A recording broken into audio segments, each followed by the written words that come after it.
Hello! In this video, I am going to be sharing with you 3 of my favorite superfood supplements that you can add into your diet to increase your nutrient profile and up-level your vitality. So, many modern humans nowadays, we are missing many critical nutrients that we aren't getting from our diets anymore. Part of this is because we don't eat as healthy, we don't eat as many whole foods as we used to, but part of it has to do with the fact that our foods just aren't as nutritious as they used to be. So a vegetable grown today doesn't have as many nutrients, doesn't have as many vitamins in it that as a vegetable that was grown 50 years ago. And this has to do largely with our modern farming practices, the fertilizers we use, the crops that we plant, the monocrops that we plant, has left our soils just depleted of nutrients. And this translates to our vegetables being less nutritious, our animals being less nutritious, and us missing out on a lot of these important vitamins and minerals. Specifically, a group of things that I am talking about here, or one that is more noticeably depleted in our soil, is the trace minerals. So these are things like calcium, magnesium, phosphorus, potassium, that our body requires in very small amounts, but still requires, and they play a huge part in the way that we function. So trace minerals, play a role in our immune system, a huge role in our immune system, our antiviral, antimicrobial, the way that we recognize things, the way that it functions. Eczema and allergies are one of the first things that can show up when we have trace mineral function or dysfunction or lack. It affects our nervous system, it affects the way we show up, it affects our enzyme pathways, it affects literally everything in the body. And so when we don't have the right minerals, we're not functioning at our best. So we can use supplements to help correct some of these imbalances, but I am always a huge fan of using food and natural forms of medicines when we can. So the reason for this is simply because we are animals. We evolved in nature. We evolved with these forms of medicine, these minerals, these plants, and our bodies are primed to be able to recognize a natural source or a natural nutrient and absorb it better than a pill from a synthetic lab. That being said, supplements give us an amazing opportunity to high dose things, to isolate things, and they are absolutely needed in some cases. But if possible, and for general use, I always encourage you to look for a natural food form of a nutrient. If you are new here, my name is Dr. Kayla Clark. I'm a naturopathic doctor and an intuitive empath, and I am extremely passionate about helping bridge the gap between the science and the soul, the modern and the traditional, and helping modern humans align and recalibrate their health and nervous system for our modern world. All of that being said, I am now going to share with you 3 of my absolutely most favorite superfood supplements that contain all of these missing nutrients, trace minerals, vitamins that can help you really up-level your vitality and make sure that you are getting all of the nutrients that you require to thrive. So number 1 is bee pollen, number 2 is a Himalayan salt, and number 3 is Shilajit. Probably like, what the heck is that? Stay tuned and I will tell you. Number 1 is bee pollen. So bee pollen is one of nature's most complete superfoods. It contains all 22 of the essential amino acids. Amino acids are the building blocks of proteins. So essentially, you can survive off bee pollen. It contains minerals, vitamins, proteins, fats, all of the things you need to really thrive. It is great for immune system health. It's great for allergies, hormone balancing, kickstarting enzymatic pathways, metabolism. Ancient Egyptians actually used to put bee pollen in their pharaohs' tombs to help nourish them in the afterlife.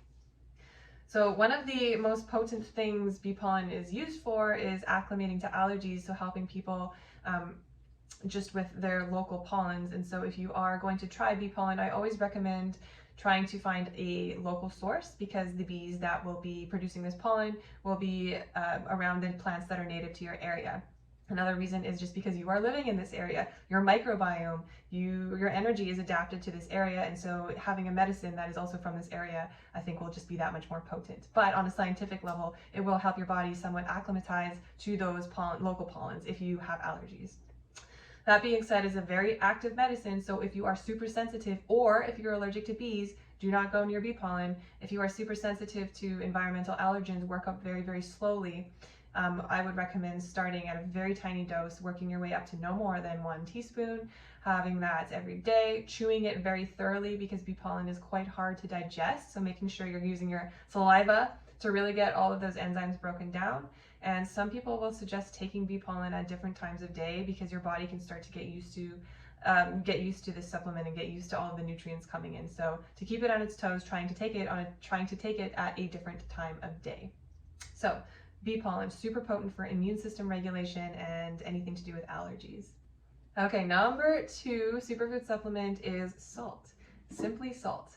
But I prefer a Himalayan salt, sea salt, or something like this. This is a Korean bamboo salt, which I'll talk about in a moment.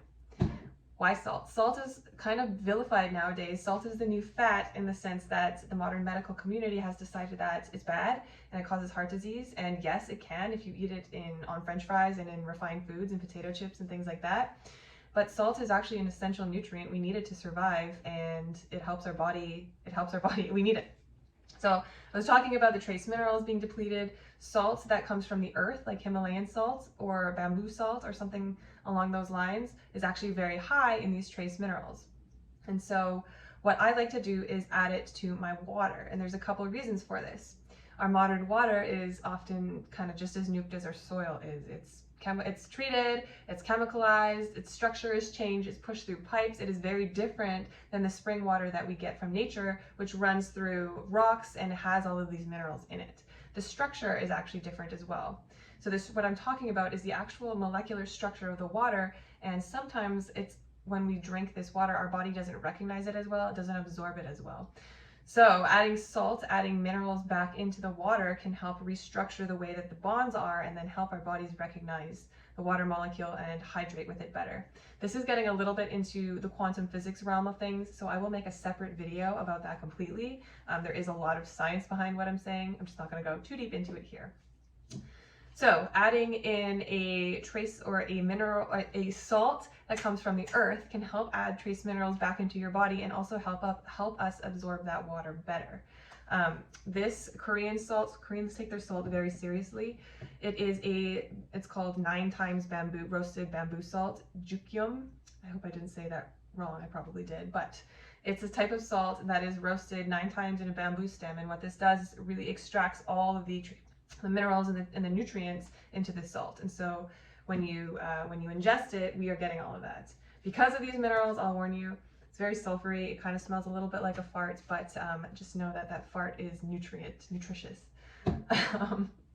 Salt is not bad for you. Don't be afraid of it. Don't eat crap salt, but it is nutritious, and it can be a potent way to help us get these minerals back into our body. Last but not least, maybe most confusing, but possibly the most interesting, is Shilajit. So Shilajit is a Ayurvedic medicine traditionally, and what it actually is a resin made by all of the broken down, decayed plant material and then scraped off of rock in the Himalaya mountains. Essentially, it's plant compost resin from the Himalayas ages ago. So all of this decayed matter, this resin, which is how it comes in its finished product, is very, very old.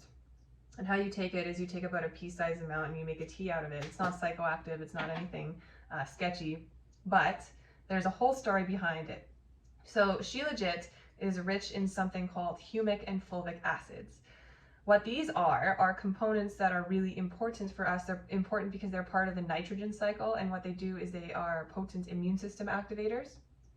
In the 1940s, we decided that the fertilizer that we were going to use, that was most effective, it was called an NPK fertilizer. The way that this fertilizer works is it actually shuts down the nitrogen cycle in plants. So it's antimicrobial, but it shuts down the nitrogen cycle, and the nitrogen cycle is what makes these humic and fulvic acids. So we used to get these humic and fulvic acids from our soil, our plants, prior to 1940. When we switched over to that different fertilizer, it shut down this cycle. This cycle no longer completes in plants, and so we are missing out on these humic and fulvic acids. Well, what does that actually mean? Does that actually do anything? Maybe you've never heard of this. We're just starting to realize how potent they are, like I was saying, how potent they are in the immune system, especially when it comes to antiviral components. And it basically also what they do is it can convert inorganic plant material into organic material that our bodies can assimilate.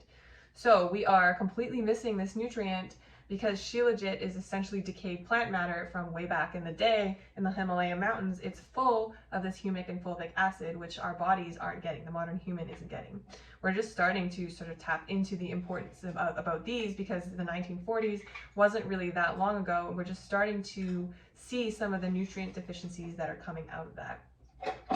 So hopefully you learned a thing or two by understanding why we are missing some of these nutrients into our diet, why I like to use a whole foods based approach to resupplementing some of these things back into our diet, and then giving you some actual examples of ways you can do that. Bee pollen, Himalayan salt, something like Shilajit, that can help up-level your health, vitality, and making sure you are combining this always with a whole foods diet, and just throwing this in here, never to try anything unless you consult with your doctor first. Make sure that these are right for you. Just because they are foods doesn't mean that they are any less potent than medicine. Yeah, all of these things can have the potential to have adverse effects, so make sure you're working with someone. If you have any questions, or if you enjoyed this content, I would hugely appreciate if you commented or followed my page. You can follow me on Instagram at Dr. Kayla Clark, and I will see you around.